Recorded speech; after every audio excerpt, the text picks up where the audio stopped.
how are you? I will let people join to get started. Hopefully everyone is doing really well. It's Tuesday! Taco Tuesday. That's our favorite day of the week for obvious reasons.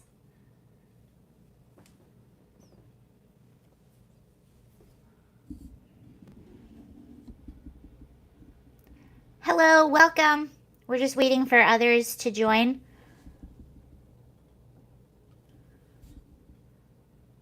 Hi. Okay, I'm just finishing my lunch a little bit while we'll come in. Hello. Just letting people pop in as they will, and then I'm over here finishing my lunch.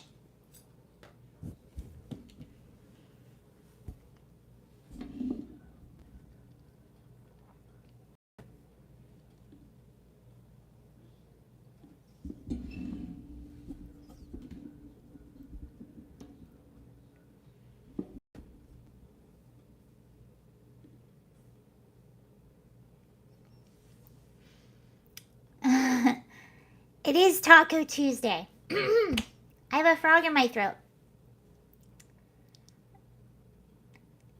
The favorite day of the week. You have Margarita Monday, Taco Tuesday, Wind Down Wednesday, Thursday. What's Friday? Hi, Sebastian. Nice to see you. What is Friday? I don't know what Friday is. Hello. Thank you for joining. Hi, guys. I'm going to get started in just a minute. This should be interesting today.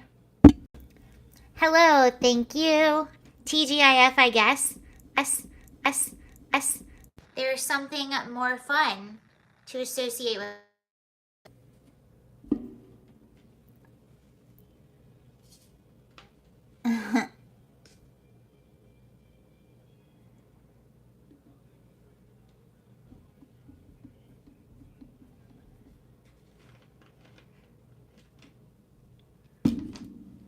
All right, welcome everybody. Thank you for joining. So yesterday during the live stream, we were talking about Nancy Pelosi and trying to figure out whether she was actually going to go to Taiwan or not. And she landed in Taiwan today. So we're going to talk about that. And people are saying, what is this going to spark World War III? And the reason people are saying this is obviously this trip to Taiwan is pretty controversial, being that China right now is looking to overtake Taiwan, and they warned Nancy Pelosi not to go. A journalist in a big publication even said something along the lines of someone should shoot down Nancy Pelosi's plane. So it was pretty serious, and there were questions about whether or not she was going to go. Well, she did go, and she landed, so we'll look at that. Hello from England. She did go, and I actually think that was the correct decision. It's kind of sad because Nancy Pelosi, as much as I don't like her, she's 82 years old, and I do think she made the correct decision as to go. I think if she would have decided not to go, that would have looked really extremely weak as far as the United States. As soon as China started posturing, I think if she would have decided not to go, that would have made us look really bad. But again, it puts her in such a bad position. And I'm a little like, it's a little sad that it even got leaked out that she was going in the first place. And it kind of makes you wonder. So I was watching Fox News last night, and I can't remember who said it, but somebody mentioned the fact that the Biden administration really didn't want Nancy Pelosi to go on this trip. So some people were saying, was it someone inside who leaked this information that she was going, with the hopes that it would cause some backlash with China and maybe she wouldn't go? So there's that as well. But she did go. I think it was the right choice. I think it was a really awful position for her or anyone to be in, but she went. So, okay, but here's the news story on it. So, Speaker of the House Nancy Pelosi has reportedly arrived in Taiwan amid threats of retaliation from the Chinese Communist Party. A plane reportedly carrying the House Speaker touched down on the island of Taiwan on Tuesday. Today, Fox News reported she is the first House Speaker to visit Taiwan since Newt Gingrich in 1997, an island that China considers its territory, and her visit has prompted China to increase military activity both the sea and air around Taiwan. So we'll look more into that in a minute. It's pretty crazy seeing some of this activity that's happening in China right now, all because Nancy Pelosi is visiting. And you can see why China sees this as a bit of a posture, being that they see it as their territory. Taiwan doesn't want to be China's territory. Our congressional delegation's visit to Taiwan honors America's unwavering commitment to supporting Taiwan's vibrant democracy, Pelosi said in a statement issued upon her arrival. Okay. Our visit is a part of our broader trip to the Indo-Pacific, including Singapore, Malaysia, South Korea, and Japan, focused on mutual security, economic partnership, and democratic governance. Our discussions with Taiwan leadership will focus on reaffirming our support for our particular partner and prompting our shared interests, including advancing a free and open Indo-Pacific region. America's solidarity with the 23 million people of Taiwan is more important today than ever as the world faces a choice between I can't even pronounce this. What is wrong with me? What is wrong with me? Hold on. They're on the DEFCON 3, supposedly. Oh, that's actually pretty cool.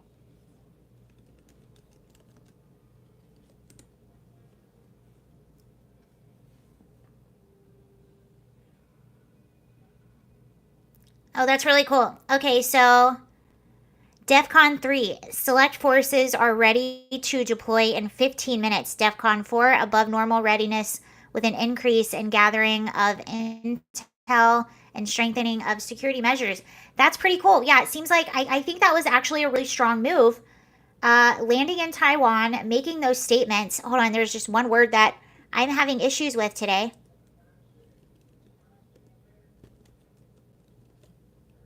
Autocracy.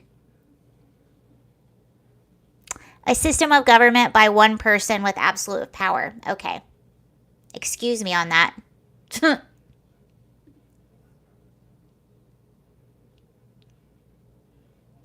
So Nancy Pelosi says America's solidarity with the 20 million people of Taiwan is more important today than ever as the world faces a choice between autocracy and democracy. Wow. The Speaker of the House noted that her visit is one of several congressional delegations to Taiwan, noting that in no way contradicts long-standing United States policy. The United States continues to oppose unilateral efforts to change the status quo. The Chinese Communist Party has repeatedly warned against the visit. And during a Thursday phone call, Chinese President Xi Jinping told President Joe Biden that the United States must not play with fire. Those who play with fire will perish by it. It is hoped that the U.S. will be clear-eyed about this, the Chinese president said, Fox reported.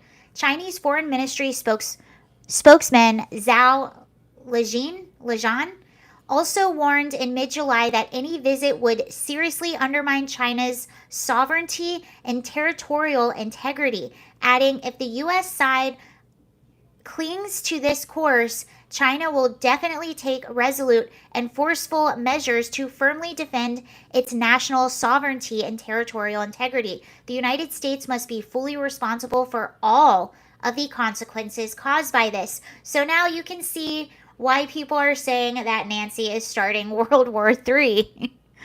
Biden told reporters on July 20th that the military thinks it's not a good idea right now for Pelosi to head to Taiwan. But on Monday, the Pentagon press secretary John Kirby pushed back, against the suggestion that Pelosi was urged not to go, before saying the speaker makes her own decisions. So, those comments by Joe Biden are why some people think that the information that Nancy Pelosi even planned on visiting Taiwan was sort of, this is like tinfoil hat area, like conspiracy theory area. This is not fact at all. But this is why people were speculating. I wonder if this sort of leak of information came from inside of the White House, since President Biden made it clear that he was not keen on Nancy Pelosi going to Taiwan. He made it clear that the military doesn't think that this is the best decision. Although the press secretary of the Pentagon pushed back and said that the speaker makes her own decision. So there's that. Her trip has sparked concerns of Chinese aggression.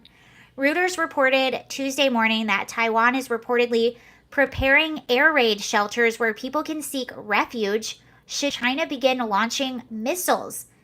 Imagine being an 82-year-old woman and you're visiting, and I know that Nancy Pelosi isn't just any ordinary 82-year-old woman, but just imagining a simple visit causes this much. The response will almost certainly include a military component, tweeted Taylor Fravel, who serves as Director of Security Studies Program at the Massachusetts Institute of Technology. Most likely with a show of force in the first instance, live fire exercises a much greater military presence within the Taiwan Strait and especially across the median line, even missile tests. The response will also include economic and diplomatic actions, probably mostly targeting Taiwan, he continued. The response will likely unfold over days, if not weeks, but likely start after Pelosi departs from Taiwan. Unlike previous CODEL, CODEL, capitalized. Even earlier this year, China will do more than surge aircraft into Taiwan's ADIZ for a day or two. The goal will be to underscore resolve without sparking escalation, he continued, but the likely prominence to the military component will include the potential for miscalculation. There are also significant U.S. naval assets in the region at the moment. Protesters reportedly waited outside Pelosi's hotel with signs welcoming her or urging her to scram. That's pretty interesting. So Taipei is the city that she's in Taiwan. I'm standing outside the Grand Hyatt Hotel near Taipei 101. Nancy Pelosi is expected to stay tonight. There is a large crowd of onlookers, I'd say around 200, some of whom are holding signs either supporting or opposing Pelosi's visit. So from the looks of this, from the public point of view, it seems to be pretty mixed. It seems to be about half people supporting her visit and the other half of the people not supporting her visit. And this is what's going on with China as a result of this. So Communist China will launch military operations encircling Taiwan in response to House Speaker Nancy Pelosi's landing Tuesday on the island. Pelosi is the first House Speaker to visit Taiwan since Newt Gingrich in 1997. That's a long time. An island that China falsely claims is its territory, which has sparked China's military to be put on high alert. Our congressional delegations to visit Taiwan honors America's unwavering commitment to supporting Taiwan's vibrant democracy. This is what Nancy Pelosi said. I know I read it once, but I'll just read it. It's really short. I'll read it again. Our visit is a part of our broader trip to the Indo-Pacific, including Singapore, Malaysia, South Korea, and Japan, focused on mutual security, economic partnership, and democratic governance. China's defense ministry said it is launching targeted military operations in response to Pelosi's visit on the island. Separately, Shi Yi, a spokesperson for the Eastern Theater Command, said in a statement, "This action is targeted at the U.S.'s shocking recent major escalation on the Taiwan issue and serves as a serious warning to Taiwanese independence forces for those seeking independence. China said the military operation would launch on August 4th in 6 areas that encircle the island. The Washington Post published an op-ed from Pelosi shortly after she landed on the island explaining her reason for going. Interesting. Pelosi noted that under the Taiwan Relations Act, the U.S. vowed to support defending Taiwan, and that the act said that the U.S. would consider any effort to determine the future of Taiwan by other than peaceful means. A threat to the peace and security of the Western Pacific area is a grave concern to the United States. Interesting.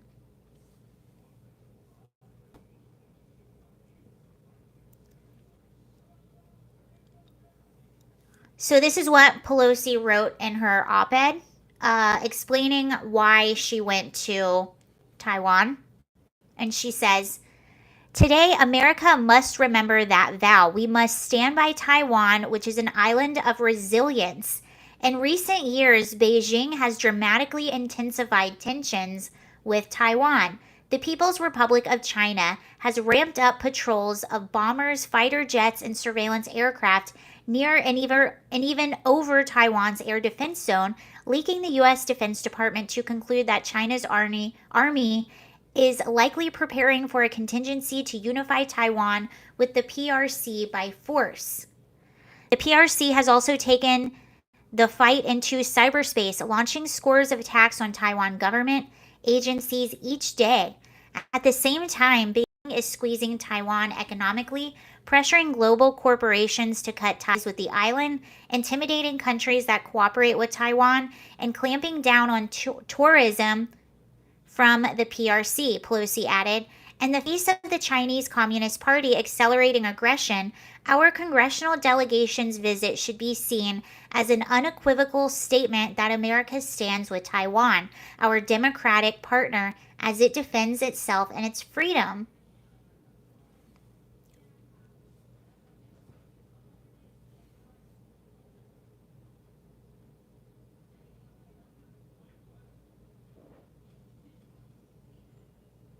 So I'm looking at some of the comments. I just like to see what people think about this stuff. And someone says, "This is another attempt before the midterms to make the Democrats look brave and strong in the eyes of the voter. There is no way that China would want the Republicans to take the House and the Senate. This is all theater, PR stunt to get attention off her husband's insider trading." Well, there's something interesting about that.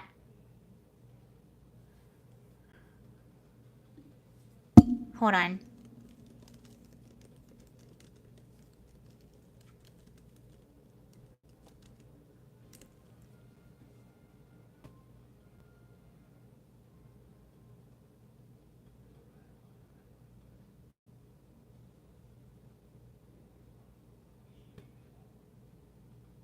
Nancy is on the Chinese payroll.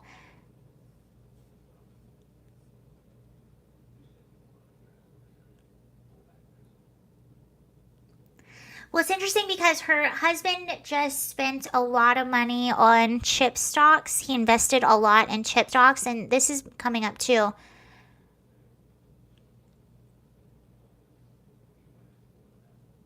Her chauffeur was a Chinese spy, wasn't he?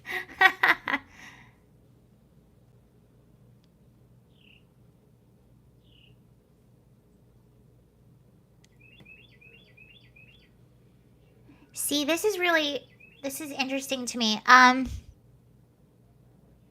Taiwan tensions highlight risk for global chip supplies.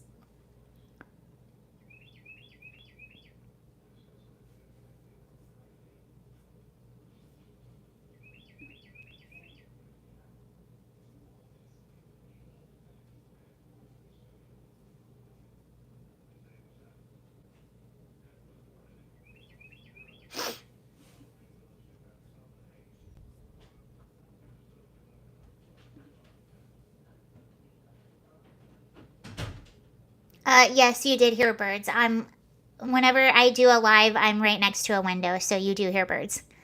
Okay, semiconductor stocks fell globally on Tuesday as an expected visit by U.S. House of Representatives Nancy Pelosi to Taiwan fueled a fresh escalation. Okay, we know that.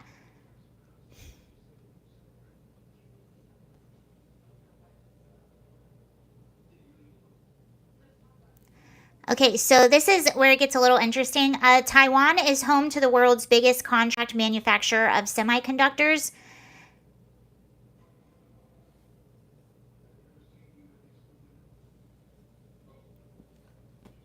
Taiwan Semiconductor Manufacturing Co. and Peer United Microelectronics Corp.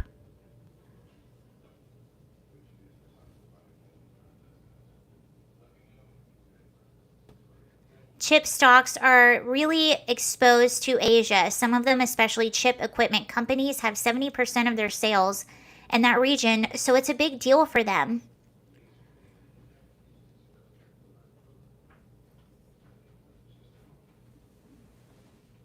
Are you telling the birds to shoo? Yeah, I like bird talks.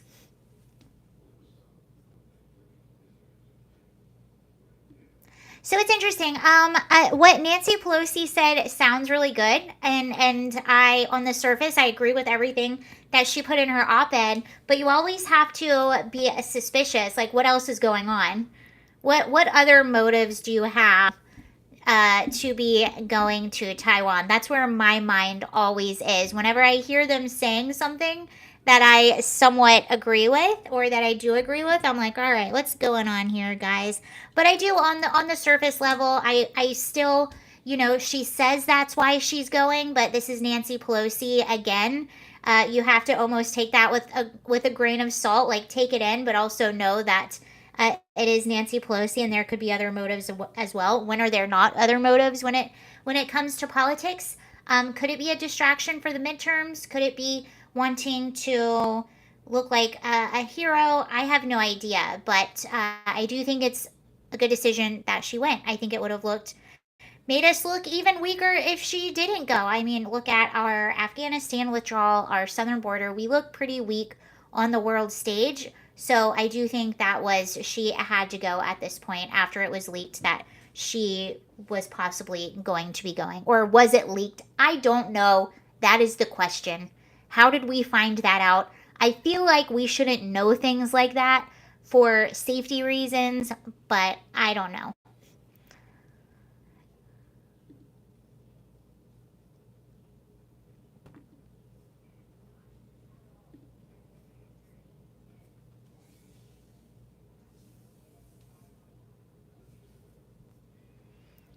So next, I actually have an op-ed by George Soros, and then what Governor Abbott is doing on the border. I think is pretty interesting. Um, so I don't know if you heard an update on the border, but this is what is happening basically. So Texas GOP Governor Greg Abbott throwing down the gauntlet on two Democrat mayors who recently complained about illegal immigrants, invited them to come to Texas and have a firsthand look at the crisis on the southern border. Abbott addressed New York City Mayor Eric Adams and Washington, D.C. Mayor Muriel Bowser. Adams recently complained that the growing number of illegal immigrants in his city compromised a real burden on his city. Bowser has been complaining for weeks that the number of immigrants arriving in buses sent by Abbott and Arizona GOP Governor Doug Ducey have reached a tipping point. So, if you remember, Governor Abbott, when was it? Was it about 2 months ago? I think it was about 2 months ago that he announced. He said, look, we've been asking for help down here on the border. We're not getting it from the federal government. No one's doing anything for us. Our small border towns are being overrun by people who are in illegally. So we need to do something. And basically what they're doing is they're giving them the option. They're saying, hey, would you like to go on a bus to DC? Would you like to go here? And they say yes. Nobody is being tricked. Nobody is being forced. They're being given the option when they come over the border illegally as to where they want to go. It only took, and it's so funny because when Governor Greg Abbott announced that he was going to be doing this, everyone thought, oh my God, that's so funny. It's just a political stunt. It's not going to do anything. It took only 2 months for Eric Adams in NYC and Muriel Bowser in DC to cry uncle. It only took months. And they are some of our nation's biggest cities. Washington, D.C. is the capital city. and they cried uncle within 2 months. Just a few thousand migrants. Imagine what these small border towns with populations of several thousand people, imagine how they feel. And that's what this is all about. So Greg Abbott went on to say, the crisis was created. Governor Abbott went on to say, the crisis was created by President Biden and is one that requires immediate and decisive action to be stopped.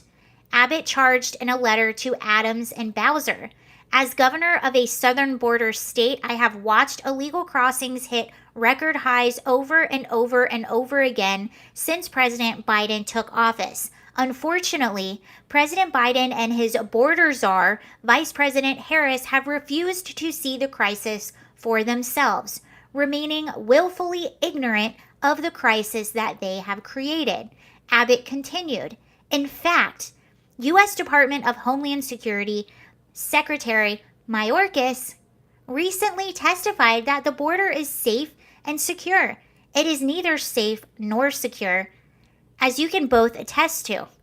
He then offered, as governor, I invite you to visit our border region to see firsthand the dire situation that only grows more urgent with each passing day, and to meet with the local officials who, like yourselves, realize that this matter deserves immediate federal action.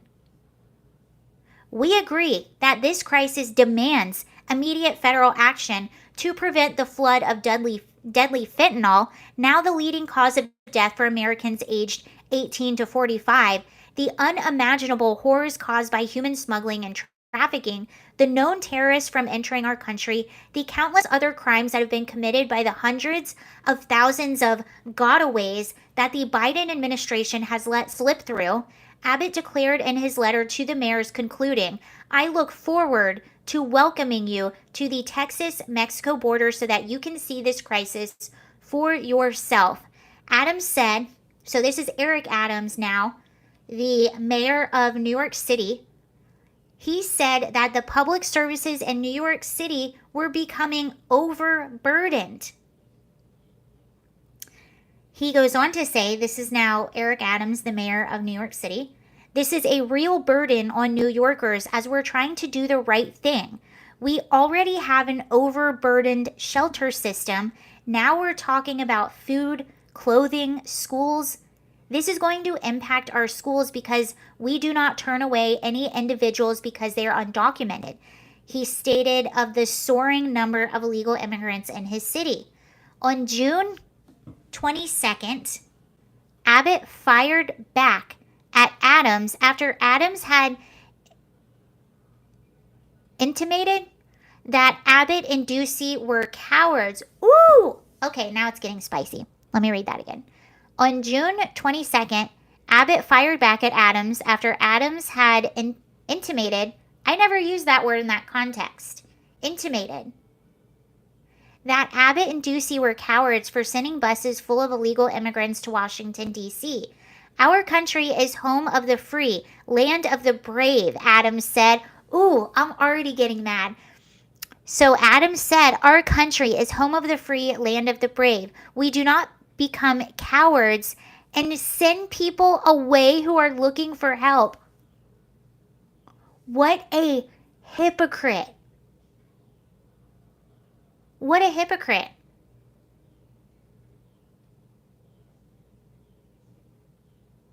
Abbott replied. Ooh, okay, so this was Abbott's response to that. Oh yeah, Missouri primaries are today. Awesome. We have someone that just voted in the primaries. Okay, so this is what Greg Abbott said in response to Governor Adams, basically insinuating that he's a coward.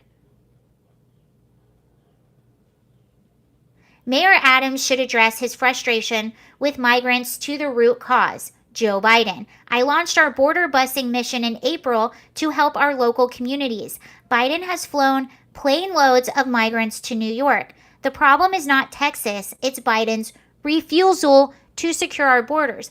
But here's what drives me absolutely crazy about both Muriel Bowser and Eric Adams. Muriel Bowser is the mayor of Washington, D.C. Eric Adams is the mayor of New York City. What I don't understand about both of them, they're blaming Abbott for tricking people and busing them to these locations. Where do they think they're going to go? They're going to go somewhere.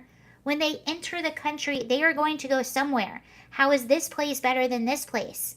These are two of the biggest cities in the country, and these are mayors who are pro open borders. They are pro sanctuary city. Isn't that what they're supposed to do? You heard Eric Adams himself. We don't turn anyone away. Okay, well, you are just proving what we have been saying for years. You cannot both have a welfare state and open borders. That doesn't work. You can't declare yourself a sanctuary city. You can't say, I'm pro open borders, and then when you're getting what you asked for, what you campaigned on, what you ran on, when you actually get that, say, whoa, we can't handle this. Then what were you saying this whole time?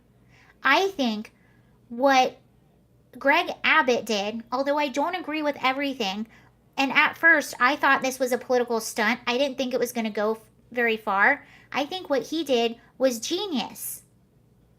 I think I had no idea it was going to be that effective. I had no idea that it was going to take only 2 months for both of these mayors to cry uncle and to show their hypocrisy and their true colors. Do you think they're going to go down to the border? No. And you would think declaring yourself a sanctuary city, you would think that being so pro undocumented immigrants, being pro people that aren't documented to be able to vote, to be pro all of these things, you would think that you would want to go down to the border and see what's happening there yourself. But no, they won't do that because it's not about actually helping people or actually wanting to be these things. It's about saying what you need to say in order to get the votes that you need to get, in order to pander to this person and that person. But in reality, they can walk the walk, but they can't talk the talk. And it's such a classic, obvious case of not in my backyard. Of course, I want to help all the people, but not in my city. Silly.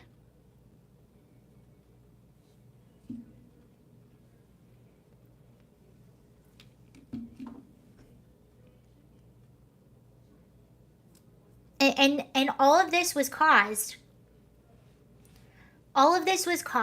by the president that they endorsed. Biden and Kamala have not addressed this issue in any meaningful manner at all. And I think it's so funny too to have these Democratic mayors coming out and saying we're overloaded when simultaneously you have the Secretary of Defense basically saying, no, it's secure and it's safe. Everything's fine. It's fine. It's not fine. Someone said, increase the number of buses 20-fold. Send them to Seattle, San Francisco, Martha's Vineyard, Rehoboth Beach. And so I can't remember if it was Eric Adams or Muriel Bowser who actually accused Governor Abbott of using migrants as political pawns. And he's like, I'm not. First of all, he's been put in this position where he has to do something. It's really the Democrats who are using them as political pawns. If our border was shut, none of this would be happening anyway. But that's my question. It's so bad. Where are all of these individuals going to go? Where else are they going to go? What are they going to do? They have to go somewhere. You just don't want them in your city.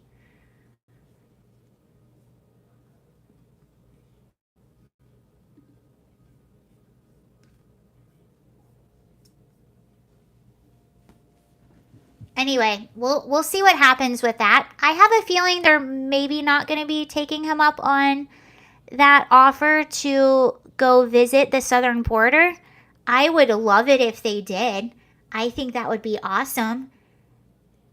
But I don't think they will. That's not a good look for them. It's the same thing with AOC. She really cared about kids in cages until it was the administration that she supports doing that. What's happening on the border right now is far worse than anything she visited. So it's really interesting that she hasn't been down to the border quite yet.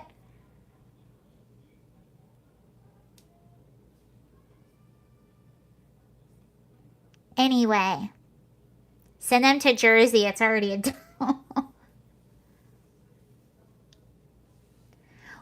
Well, and I don't even blame all of these migrants for wanting to come to the US because our immigration system is so flawed. It's not clear. I heard a story the other day of this man's wife that's been trying to get her green card for how long? And I've also heard stories of people, they're like upper middle class people who just don't want to go through the regular immigration system. So they'll pay an exorbitant amount of money to just walk through the southern border and get in. How frustrating is that when you're trying to do everything the right way and you see people just coming in illegally and getting services and getting bused wherever they want to go or flown wherever they want to go?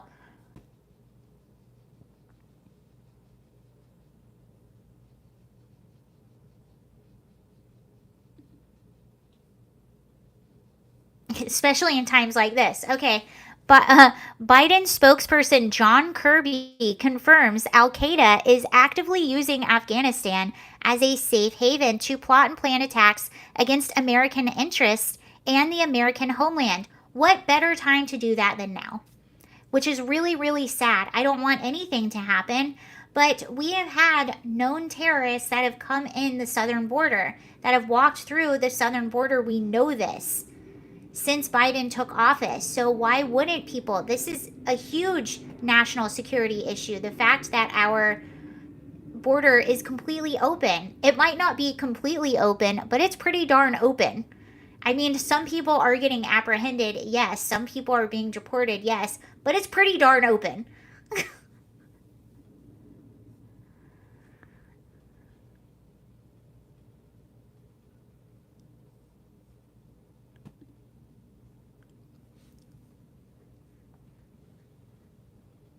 You can hear the jet? Yeah, I'm close to an airport.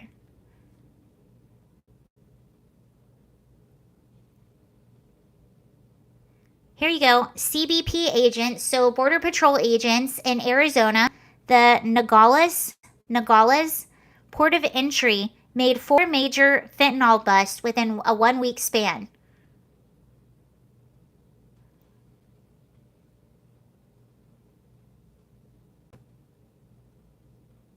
So on July 23rd, 300,000 fentanyl pills.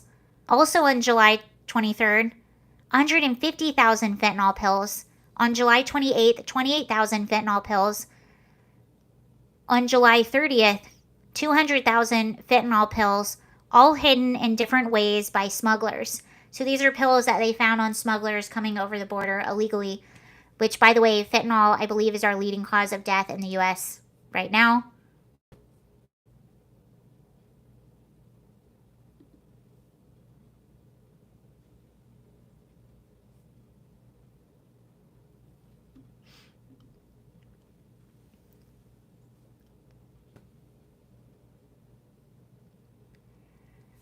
And now, let's check in with George Soros because we haven't talked about him very much recently. George Soros wrote an op-ed. So we're just going to talk about him for a minute and look at little pieces from the op-ed. Obviously, he knows that his progressive DAs are being heavily criticized. Chesa Boudin was just recalled.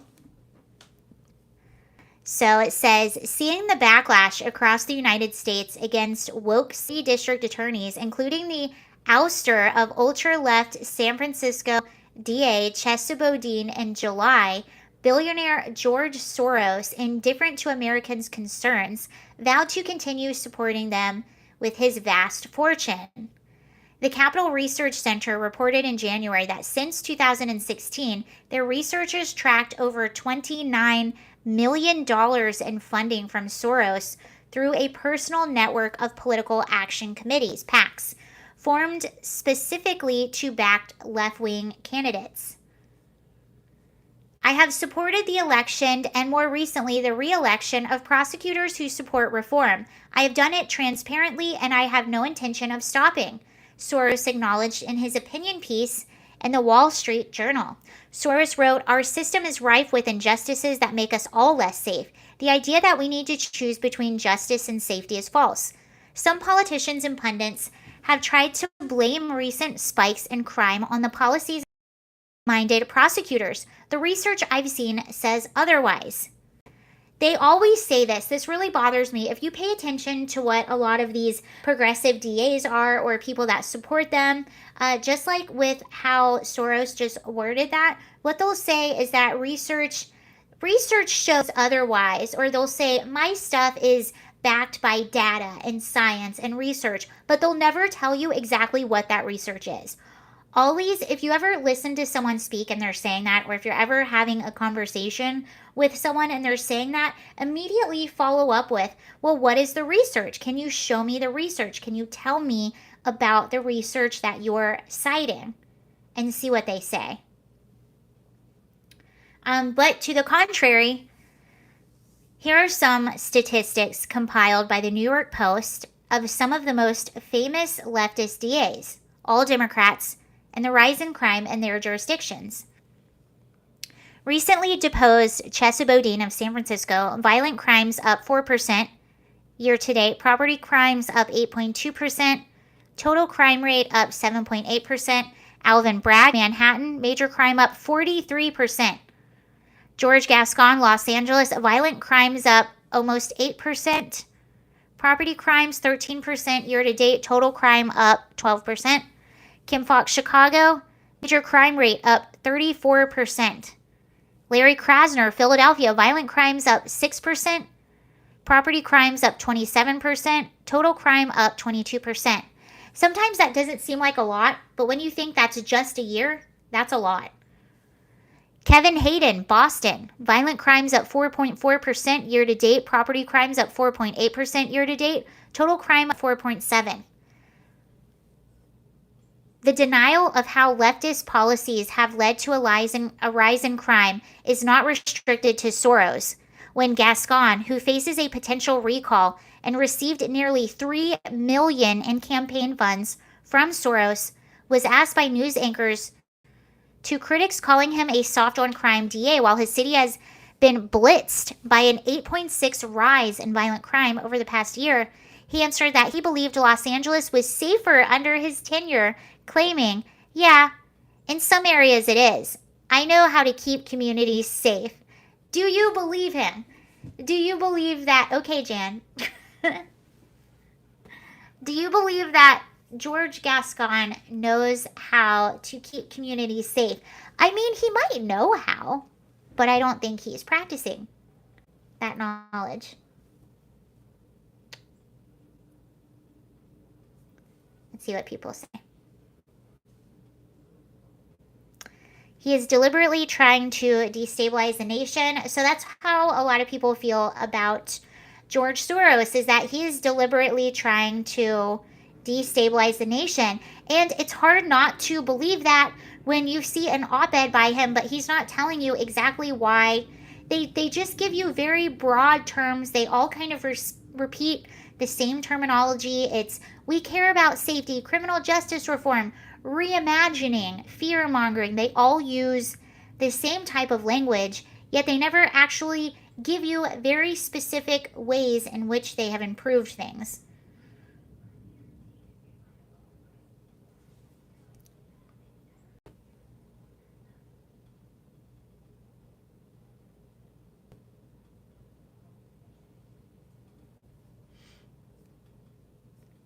November will be it will be very, very interesting this cycle. Very interesting. He is Hungarian, and I don't think he's allowed to do business in Hungary anymore.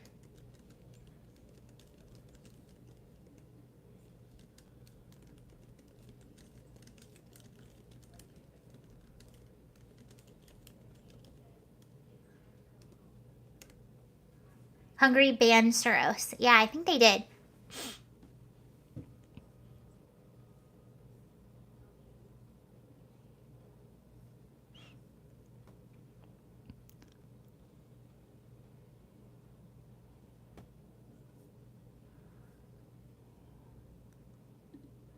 Yeah, this is interesting. Okay, keep in mind that I'm reading this from Vox. So they're very biased, but they are reporting on what happened, and but they're probably I'm reading this from Vox. Just keep in mind that they're probably pro Soros, but the information that we need is in here. Um, it said if you want to know where anti-immigrant. Oh, okay, this will be interesting. This is okay. So this is Vox. This is a seriously scary law. If you want to know where anti-immigrant right-wing populism can go left unchecked, you should take a look at Hungary, which, under the pretext of cracking down on illegal immigration, passed a bill that gives the Hungarian government an extraordinary powers to jail its political opponents. This week, Hungary passed what the government dubbed as the Stop Soros Law,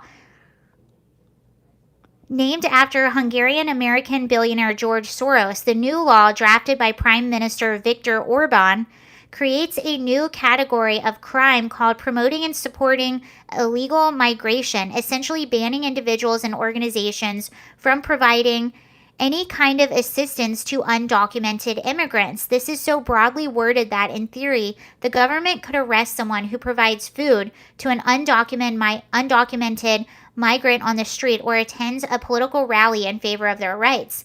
The primary aim of this legislation is to intimidate by means of criminal law those who fully legitimately assist asylum seekers or foreigners. Okay, well, the problem with a lot of these organizations is that they are not actually assisting legitimate asylum seekers. And this is what people on the left miss. They think that everyone who claims asylum is a legitimate asylum seeker. That is not true. And where Hungary is coming from in this is a lot of these organizations are assisting migrants on how to lie to get an asylum status. They are helping them to do things that are not illegal. That's why it says promoting and supporting illegal migration. Why don't these organizations help people and support people by legally obtaining and seeking citizenship? They could do that, but they don't do that. They teach them how to do things illegally. That's the key word here, illegal.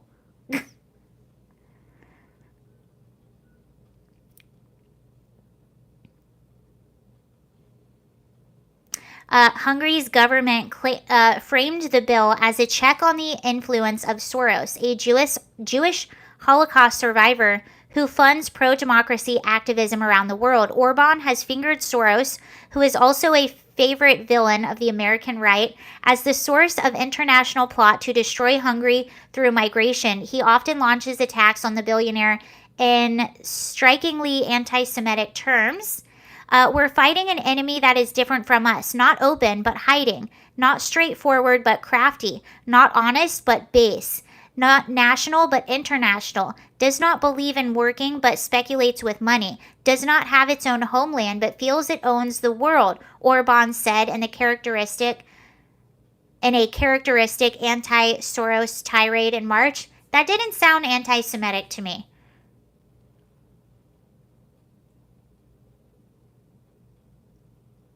Yeah, so Soros said he wasn't bothered when his guardian confiscated. Yeah. And you can see right here, this is a good example of how you can say things but make everything fit your narrative by leaving certain parts out.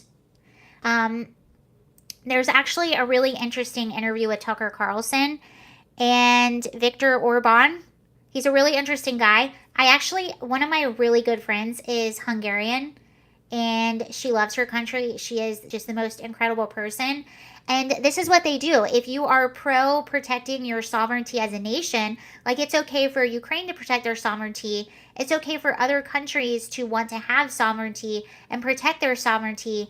But you have someone like Hungary who's saying, we don't like what this Soros guy is doing. He's pumping a lot of money into these organizations that are bringing in mass migration by people who do not actually meet asylum status, and they're teaching them to lie and kind of fudge the system. That's not okay, and there's nothing wrong with being anti that.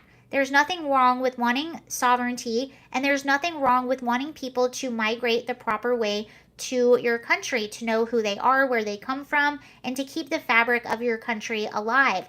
One of the things that people don't think about, for instance, right here in America, when we have large numbers of people coming across the border that don't speak our language and don't know much about the history of America, imagine when large numbers of those people are coming over the border around the same time. They're not assimilated, they speak a different language, and they don't know anything about our country. They don't know anything about the Constitution, about their history of our country, why our country was founded, the Pledge of Allegiance, the Civil War, the Revolutionary War. They don't know any of those things. They're not taking the immigration test like people that are obtaining it legally. So when you're bringing in mass amounts of people who speak a different language and do not have the same things that hold us together that we do, what do you think is going to happen? Is that a strength or is that a weakness? Is that providing more unity for a country and more strength? Or is it providing more division? Is it creating a whole other class of people in a country? And is that creating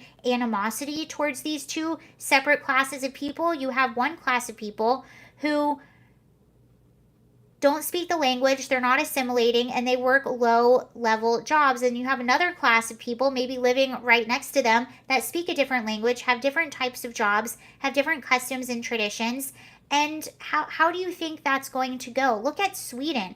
This is what happened in Sweden when they got mass amounts of migrants. They put them in towns like Rinkeby, had a huge Muslim population, and no one ever assimilated. It created this sort of us and then them. That's kind of what it created in Sweden, and that creates a lot more animosity towards different groups of people when they don't interact with each other. They don't share a common anything. And that's the cool thing about America, I think, is that you can have all of these different cultures and languages and ethnicities and, different foods that each culture makes, but we all share that one common thing is that we like America and we understand how good America is. We know why America was founded. We understand how important the Constitution is. And that's that one thing that we all sort of agree with and that holds all of us together.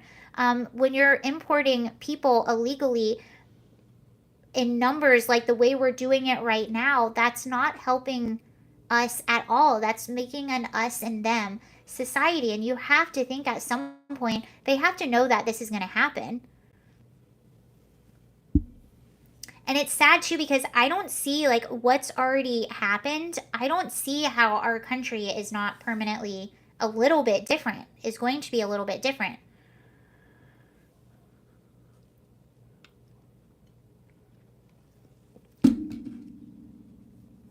Yeah.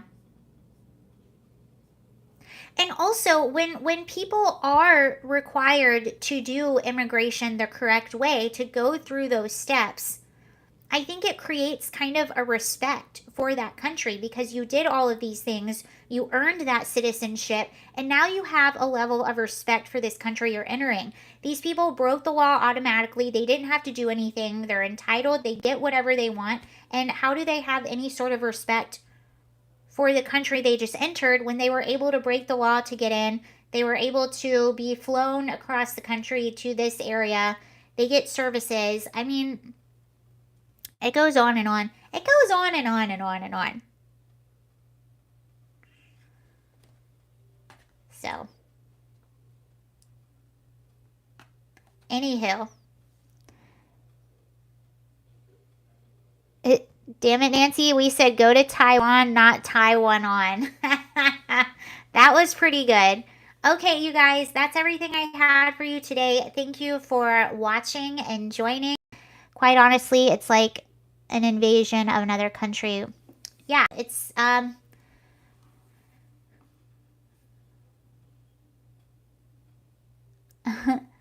all right, you all. Well, thank you so much for joining. I have to get off here. I have an appointment, but I will see you tomorrow at the same time. I'll be back at 2 p.m. Eastern.